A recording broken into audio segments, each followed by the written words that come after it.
제목, 인도가 중국 버리고 한국 택한 진짜 이유, 500억 달러 동맹의 충격적 매막 설명걸.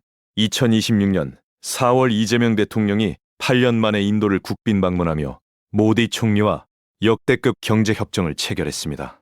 포스코 11조 원 제철소부터 조선소 건설 반도체 협력까지 양국이 손잡은 배경에는 중국을 향한 인도의 뿌리 깊은 불신과 미중 갈등 속 공급망 대전환이 숨어 있습니다. 이 영상에서는 인도가 왜 중국이 아닌 한국을 전략적 파트너로 선택했는지 그 이면의 진실을 낱낱이 파헤칩니다. 태그 해치딕 인도 한국경제협정, 해치딕 모디 이재명 정상회담, 탈중국 공급망 포스코 인도제철소, 한인도 CE의 피해 차가운 새벽, 안개가 인도 뉴델리의 대통령관 라쇼트라파티 바반을 감싸고 있었고 그 장엄한 돔 위로 태극기와 인도, 삼색기가 나란히 펄럭이고 있었습니다. 2026년 4월 20일 한국 대통령으로서는 8년 만에 이 거대한 나라의 심장부를 밟은 이재명 대통령이 나렌드라 모디 총리와 악수를 나누는 순간 수백 대의 카메라 셔터 소리가 폭포수처럼 쏟아져 내렸습니다.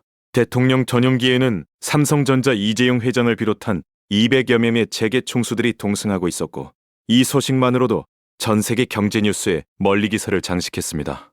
하이데라바드 하우스의 정상회담장에서 두 지도자는 2030년까지 양국 교역액을 500억 달러로 끌어올리겠다고 선언했는데 지금의 257억 달러에서 거의 2배를 뛰어넘는 야심찬 숫자였습니다. 정부 간 양해각서, 15건의 기업 간 양해각서, 20건까지 35건의 협력 문건이 단 하루 만에 서명되었고 모디 총리는 칩에서 100까지, 인재에서 기술까지, 환경에서 에너지까지라는 말로 협력의 전체 그림을 압축했습니다.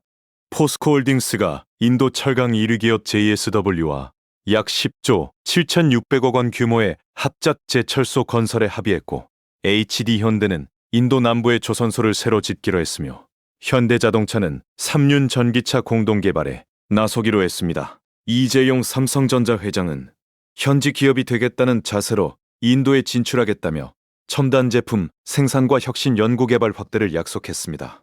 이 대통령은 초불확실성의 시대에 양국은 가장 이상적인 전방위 협력 파트너라고 말했고 모디 총리는 앞으로 10년간의 성공 이야기를 함께 만들자고 화답했습니다.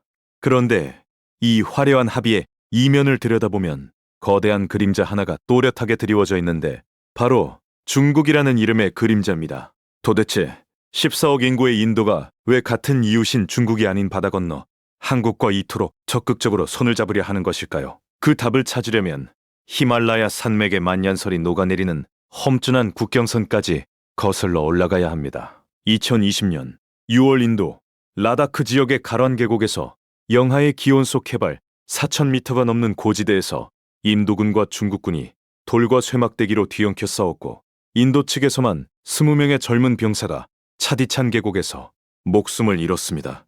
1975년 이후 45년 만에 이 국경선에서 피가 흐른 것이었고 분노한 인도 정부는 곧바로 중국산 모바일 음영 프로그램 59개를 금지한 뒤 추가 조치를 거듭하여 총 300여 개 중국 응용 프로그램을 시장에서 퇴출시켰습니다. 틱톡과 위챗처럼 수억 명이 매일 사용하던 서비스가 하룻밤 사이에 사라졌고 중국 기업의 인도 직접 투자에도 사실상 사전 심사라는 빗장이 걸렸습니다.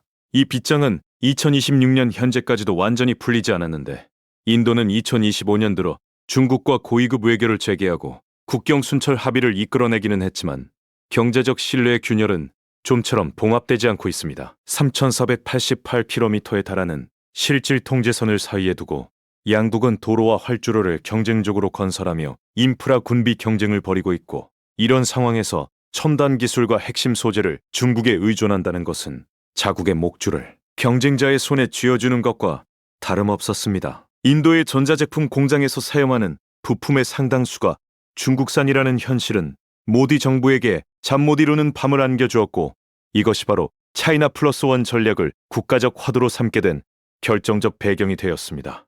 중국이라는 하나의 바구니에 모든 달걀을 담지 않겠다는 결심 속에서 그 대안에 첫 번째 파트너로 한국이 떠올랐는데 그 이유는 명확했습니다. 한국은 반도체 설계와 생산에서 세계 최정 상급이고 조선업에서는 전 세계 고부가 가치 선박 시장을 장악하고 있으며 자동차와 배터리 분야에서도 글로벌 선두 그룹에 속해 있었습니다. 더욱 결정적인 것은 한국이 중국처럼 국경을 맞대고 있는 군사적 위협 국가가 아니라는 점이었고, 기술은 인류이되 지점학적 위험은 제로에 가까운 파트너라는 것이 인도의 냉철한 계산이었습니다.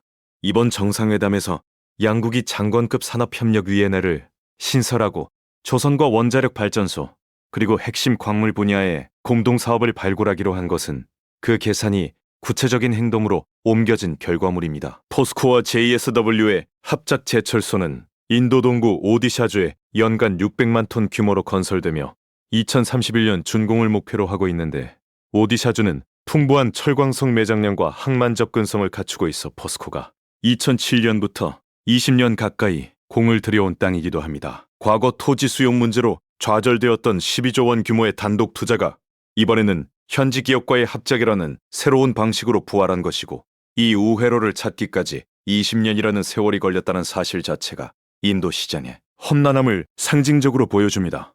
HD 한국조선해양의 인도 남부 조선소 건설 계획 역시 인도 정부의 오랜 수건과 정확히 맞닿아 있는데, 인도는 세계에서 가장 긴 해안선을 가진 나라 중 하나이면서도 글로벌 조선시장 점유율이 1%에도 미치지 못하는 기이한 모순을 안고 있습니다. 모디 정부가 메이크 인 인디아 정책의 핵심 축으로 조선업 육성을 내세워왔지만 기술과 자본의 부족이라는 벽에 번벌이 가로막혀왔고, 한국의 조선 기술이 인도의 풍부한 노동력 및 광대한 내수 시장과 결합한다면 중국 조선업의 독주에 제동을 걸 수 있는 새로운 축이 탄생할 가능성이 열립니다. 양국은 포괄적 경제동반자 협정 개선 협상을 5월에 공식 재개하여 2027년 상반기까지 타결하기로 합의했는데, 비관세 장벽을 낮추고 원산지 규정을 정비하며 시장 접근성을 확대하는 것이 핵심 골자입니다. 이 대통령이 인도에 수출한 K9 자주포를 언급하며 인도가 자체적으로 생산하고 운영할 수 있도록 전폭 지원하겠다고 한 것은 단순한 무기 거래가 아니라 기술 이전을 통한 신뢰 구축이라는 메시지였습니다. 국방 분야에서 2+2 차관급 대화 채널을 새로 만든 것 역시 경제를 넘어 안보까지 아우르는 전략적 동반자로 격상하겠다는 양국의 의지를 드러냅니다. 그러나 장밋빛 청사진만 바라보기에는 현실의 벽이 만만치 않습니다. 2018년에도 양국은 500억 달러 교역 목표를 선언했지만 7년이 지난 지금까지 달성률은 절반을 겨우 넘겼고 연평균 성장률은 3%에 그쳤습니다. 인도에 진출한 한국 기업들이 가장 많이 토로하는 고충은 예측 불가능한 정책 변화와 복잡한 규제, 그리고 끝이 보이지 않는 토지 수용 절차입니다. 한국은 인도에 대한 누적 외국인 직접 투자액 기준으로 13번째 투자국에 불과하고, 누적 투자액 약 67억 달러는 1위 싱가포르의 1749억 달러와 비교하면 까마득한 차이입니다. 700여 개 한국 기업이 인도에서 활동하고 있지만 투자 규모만 놓고 보면 갈 길이 아직 멀고, 양국 간 무역 불균형 역시 풀어야 할 커다란 숙제인데, 2025년 기준 한국의 대인도 무역 흑자는 약 128억 달러에 달했습니다.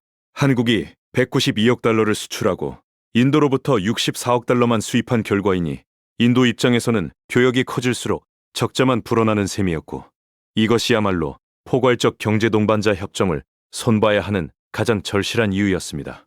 미국 행정부의 고율 관세 기조와 중동 전쟁이 촉발한 에너지 공급 불안정은 양국을 더욱 가깝게 밀어붙이는 외부 압력으로 작용하고 있고, 이 대통령이 호르무즈 해협의 해상로 안전 확보가 국가 생존에 필수적이라고 강조한 것도 이 맥락에서 나온 절박한 발언이었습니다.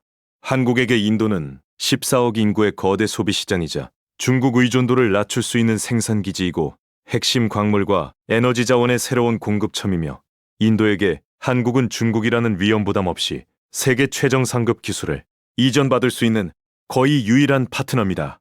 현대자동차 인도법인이 2024년에 33억 달러 규모의 기업 공개를 성사시킨 것은 한국 기업의 인도 성공 가능성을 증명한 이정표였고, 이런 사례가 하나둘 쌓여야 호발주자들에게도 용기를 줄 수 있습니다. 돌이켜보면 한국과 인도의 인연은 생각보다 훨씬 오래되었는데, 고대 인도 아유타국의 허왕옥 공주가 바다를 건너 가야국 수로왕과 혼인했다는 이야기는 양국 국민 사이에서 문명적 유대의 상징으로 전해져 내려오고 있습니다. 한국전쟁 때 인도는 제60 공수 야전병원을 파견하여 22만 명이 넘는 환자를 치료했고, 2026년 5월에는 서울의 이를 기리는 새로운 기념비가 세워질 예정입니다.